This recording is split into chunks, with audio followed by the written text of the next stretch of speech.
Hey, how's it going? Have you ever noticed? I'm jumping right into this. Have you ever noticed that the more thinking you do, the worse your mental health is doing? Have you ever noticed that? The opposite is also true. I've noticed that the less thinking that a person does, and I'm included in this, the less thinking that I do, um, the better I feel, the better my mental health is, especially anxiety. Anxiety, the source of anxiety, right, is like too much thinking. Okay, so this video really, it's all about. This video is all about how too much thinking equals a deteriorated mental health. Okay, and that if you slow down your thoughts, if you learn to slow your thoughts down, you're just going to feel a lot better. By the way, if you're new here, my name's Scott. If you're not familiar with me and my work, I am a licensed therapist. I'm a mental health professional, but I'm also a coach. I help people improve their wellness, and frankly, my content in regards to mental well-being is really about the unconventional and thinking outside of the box. If you do what everybody else is doing, you're going to be miserable, just like everybody else is miserable. And as time marches on, I find myself more and more alienated from the mental health professionals, the other mental health professionals, and the mental health industry. They're just going down roads and paths I just cannot follow. And so, I think in order to find wellness, we gotta do what's unconventional. So, my content is all about doing what's unconventional and looking outside of the box.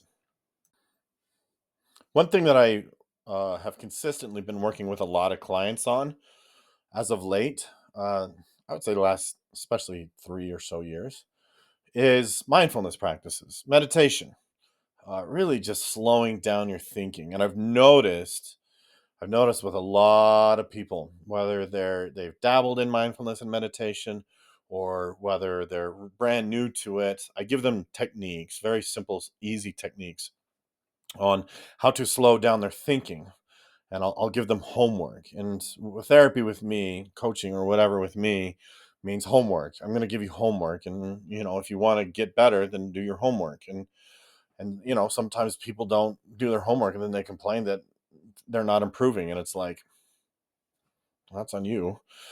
But do your homework. Right? If your therapist slash coach gives you homework, by God, go do it. Anyways, so I will tell people, right, like, here's how to basically practice some meditation and some mindfulness. Do it for a week. I'll see you in a week, and then come back, and we will debrief and basically break down what you noticed and how it went. And after 1 week, I've noticed that a lot of people, they feel better. They're far less anxious. They're far less depressed. They're making better decisions. They seem so much better just in terms of having a greater perspective on their life. And the more I find that we engage in thinking, and especially just rumination and overthinking, the more narrow your field of awareness becomes. And right, the opposite is also true. The more that you slow your thinking down, the more you go from a limited field of awareness, then it just expands. Okay. More thinking, less thinking. Seriously. So I did a whole podcast episode on this. My podcast is Mind Over Me. I will do my best to put my link tree down below, and you can find the link to the podcast. Spotify. It'll take you to Spotify. But you can also find it on Apple. Mind Over Me, the Self Mastery Podcast. Meditation actually cured my anxiety. I mean, like, I grew up very, very, very anxious. I really struggled with anxiety, and I really struggled even with having panic attacks when I was younger. It's rough. It's rough. If you go through that, it sucks. It really sucks. But meditation completely cured my anxiety. Okay, and I really believe it's because when you slow down your thinking, right, when you slow down your thinking, your awareness opens up, and really, anxiety is the result of too much bloody thinking. Eckhart Tolle, if you ever heard of him, Eckhart Tolle, he's a German guy or something. He wrote a whole book about this. He calls thinking a disease. He calls thinking a plague. He wrote a whole book on this. He recognized that the more you engage in thinking, the worse off you are.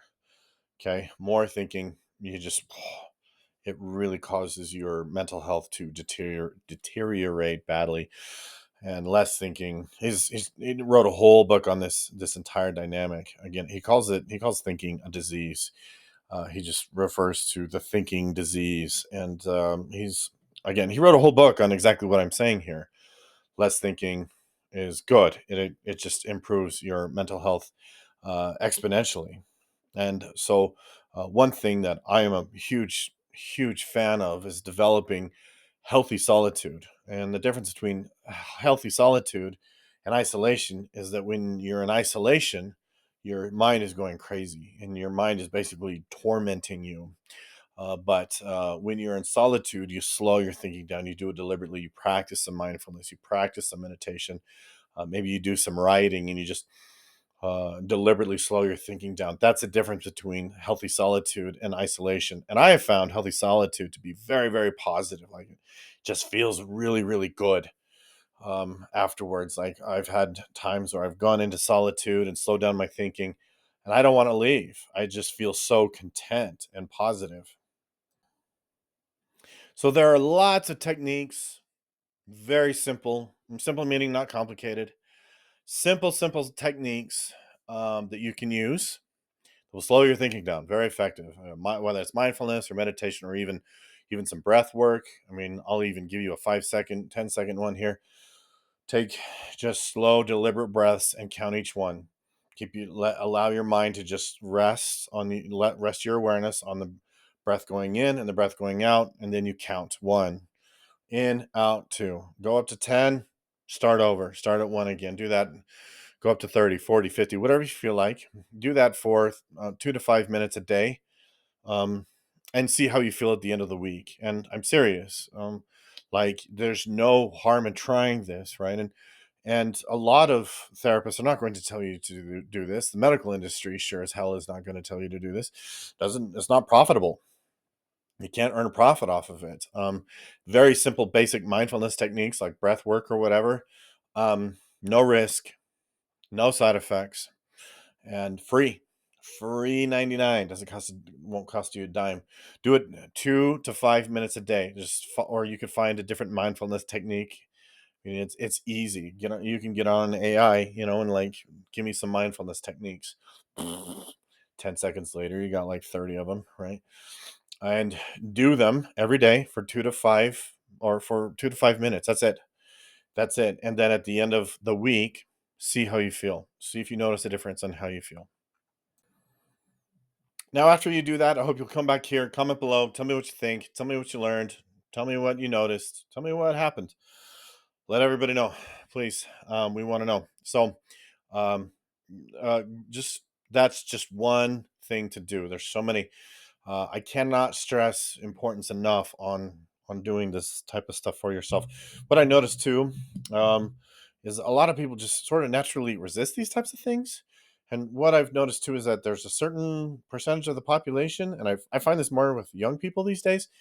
Um, they seem to have it in their heads that if it requires them to make effort, they don't want to do it. They just no, they want something else to fix it for them. They want something else to dive in and rescue them from this tragedy that is their life. And if it requires any effort, they automatically reject it. Okay. And so, if that's you and that's your choice, like honestly, some of the stuff is very simple. Now, I'm not saying that, some sort of basic mindfulness practice is going to fix everything. It's not going to cure